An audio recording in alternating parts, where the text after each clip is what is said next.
దీంట్లో సాయి ప్రియ ఎన్క్లేవ్ దాదాపు 350 మంది చిన్న చిన్న ఉద్యోగులు, అంతా ఎక్కడ చాలా దూరం ఉన్న ప్రాంతం కాబట్టి ఆనాడు సాయి ప్రియ ఎన్క్లేవ్ వాళ్ళు అంత చిన్న చిన్న ఉద్యోగులు, చిన్న మరి నెలకు 500 రూపాయలు చొప్పున, సంవత్సరానికి 6000 రూపాయలు చొప్పున, ఒక 5 ఏళ్ళు ఇన్స్టాల్మెంట్స్ అయితే ఆ ల్యాండ్ వచ్చింది. అంటే ఒక మాట చెప్పాలంటే చాలా పేదవాళ్ళు, రెక్కాడితే డొక్క నిండని వాళ్ళు ఆనాడు 30 ఏళ్ళ క్రితం 35 ఏళ్ళ క్రితం ఈ భూమి కొనుక్కున్నారు. ఆ తదుపరి వాళ్ళు పాపం కొంతమంది ఇల్లు కట్టుకున్నారు. ఇప్పుడు ఇంతలోమే దాంట్లో 2002 తర్వాత సమస్య వచ్చింది. ల్యాండ్ సీలింగ్ ప్రకారంగా కొంత భూమి పోద్దని చెప్పి, కానీ ఎవరు దాన్ని పట్టించుకోలే. ఇవాళ ఆ సాయి ప్రియ ఎన్క్లేవ్ మొన్న కాంగ్రెస్ పార్టీ వచ్చిన తర్వాత వాళ్ళకు అన్ని పర్మిషన్ ఉండగా కూడా వాళ్ళు కొనుక్కున్నటువంటి భూమిని అకారణంగా కట్టుకున్న ఇళ్ళను కూల్చేసారు. అడిగే నాదులు లేడు. ఎట్లయితే తెలంగాణ రాగానే ఇక్కడ ఉన్నటువంటి అదేంది మన అయ్యప్ప సొసైటీలో కూలగొట్టి భయభ్రాంత గురి చేసిండ్రు, దారికి తెచ్చుకునే ప్రయత్నం చేసిండ్రు. దాని వెనుక అనేక రకాల వ్యాపారాలకు, డబ్బుల సంపాదనకు అదేందో ఇక్కడ కూడా అదే మొదలైంది. ఇప్పుడు అదంతా కాస్ట్లీ భూములు అయిపోయినాయి. 50,000 రూపాయలకు గజం అయిపోయింది. అడిగేవాళ్ళు లేడు.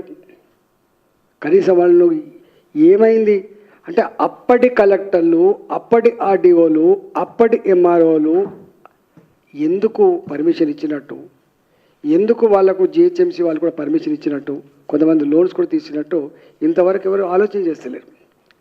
అంటే సామాన్యుల పట్ల ప్రభుత్వానికి ఉండే నిజాయితీ, చిత్తశుద్ధి ఎంత ఉందో దీన్ని బట్టి మనకు అర్థం కావాలి. జ్ఞానం ఉండవలసింది ఏంటంటే, బుద్ధి ఉండవలసింది ఏంటంటే, కలెక్టర్లు మనుషులు మారుతుండొచ్చు కానీ కలెక్టర్ పోస్ట్ అట్లే ఉంటుంది. ప్రభుత్వాలు మారుతుండొచ్చు. 85 నుంచి మొదలుపెట్టి ఎన్టీ రామారావు ప్రభుత్వం నుంచి మొదలుపెట్టి ఇవాళ రేవంత్ రెడ్డి గారి ప్రభుత్వం వరకు కూడా ఉండవచ్చు. కానీ ఈ పేదల భూములు మాత్రం కాంగ్రెస్ పార్టీ వచ్చిన తర్వాత వాళ్ళ ఇల్లు కూల్చివేయబడ్డాయి. ఇవాళ మనకు అప్పుడప్పుడు వస్తూ ఉంటారు.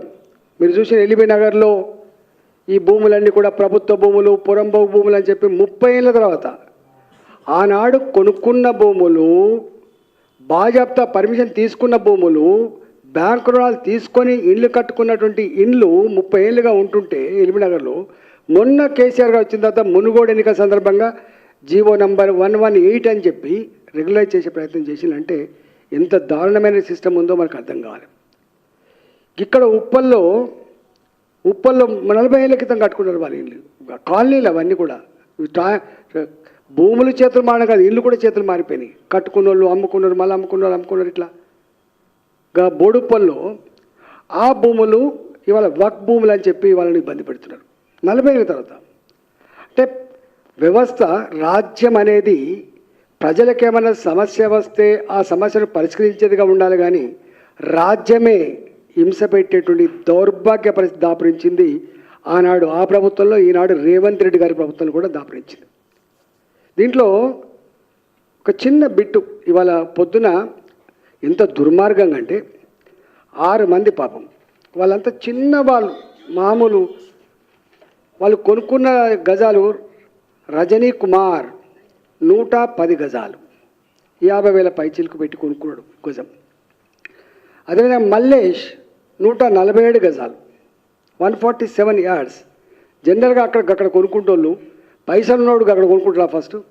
ఒకవేళ కొనుక్కున్న 300 గజాలు 500 గజాలు కొనుక్కుంటారు ఉన్నవాళ్ళు అయితే, చిన్నవాళ్ళు.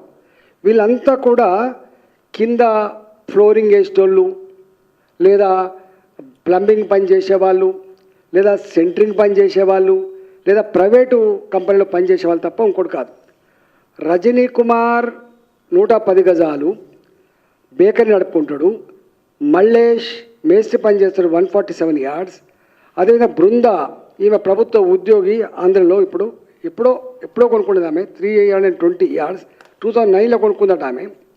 అదేవిధంగా రాములు 147 గజాలు ప్రైవేట్ ఎంప్లాయీమే. స్వామి 153 గజాలు టైల్స్ వేసుకొని బతాడు.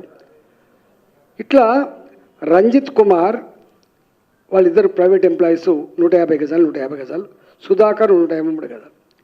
వీళ్ళు ఇండ్లు కట్టుకున్నారు, వీళ్ళు ఖాళీ జాగాలు కాదు. ఏంది వాళ్ళు చేసిన నేరం? ఎవరి దగ్గర కొనుక్కున్నారు?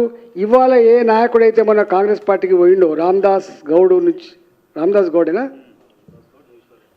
రామ్దాస్ గౌడ్ అనేటువంటి అంటే ఆయన దగ్గర అదే 3-4 చేతులు మారి రామ్దాస్ గౌడ్ దగ్గరికి వస్తే, రామ్దాస్ గౌడ్ గారు ఇప్పుడు కౌన్సిలర్ అనుకుంటా నాకు తెలిసి, వారు వైస్ చైర్మన్ ఉన్నారో ఏమున్నారో నాకు తెలియదు, వారు ఇప్పుడు కాంగ్రెస్ పార్టీలో ఉన్నారు. ఆయన దగ్గర కొనుక్కున్నప్పుడు ఇంకొక పోచే అని చెప్పి ఒక కౌన్సిలర్ పాపం మధ్యవర్తిగా ఉండి ఇప్పించిండు, 50 రూపాయలకో 100 రూపాయలకో కమిషన్ తీసుకొని ఇప్పించినట్టున్నది. ఇవాళ ఈ పోచయ్య కాంగ్రెస్ పార్టీకి రావట్లే అని చెప్పి, రామ్దాస్ ఏమో పోయిండు, సరెండర్ అయిపోయింది. ఈయన కాంగ్రెస్ పార్టీకి రావట్లే అని చెప్పి ఈ 2054 గజాల జాగాలో ఎవరైతే అమ్ముకున్నారో, అమ్ముకుంటే కట్టుకునే ఇల్లు ఉండేవో పాపం పేదవాళ్ళు మొత్తం కూలగొట్టింది. నేను ఆల్రెడీ ఎంపీగా అయిన తర్వాత వెంటనే చెప్పిన, పేదోళ్ళ ఇళ్ళకు జోలికి పోకండి, మీరు అంటే నోటీస్ ఇవ్వండి అని చెప్పి. అంటే మీకు ఆ కాగితాలు కూడా ఇస్తా, దీనికి జిహెచ్ఎంసీ పర్మిషన్ ఉన్నది. వీటన్నిటికీ కొనుక్కున్నారు, రిజిస్ట్రేషన్ చేసుకున్నారు, బ్యాంకులో రుణం తీసుకున్నారు, తర్వాత మొత్తం అందరి పర్మిషన్ వచ్చింది. ఒక్క కాగితం కూడా దీంట్లో పొల్లు పోకుండా ఉన్నది. మరి బుద్ధి ఉండవలసింది ఆ కూలగొట్టే ఎంఆర్ఓకి ఉండాల్సిన బుద్ధి, ఆయన ఆర్డర్ చేసిన ఆర్డీఓకి ఉండాల్సిన బుద్ధి, ఆ పైన ఉన్నటువంటి కలెక్టర్ ఉండాల్సినటువంటి జ్ఞానం ఎక్కడ పోయిందని చెప్పి అడుగుతున్నారు.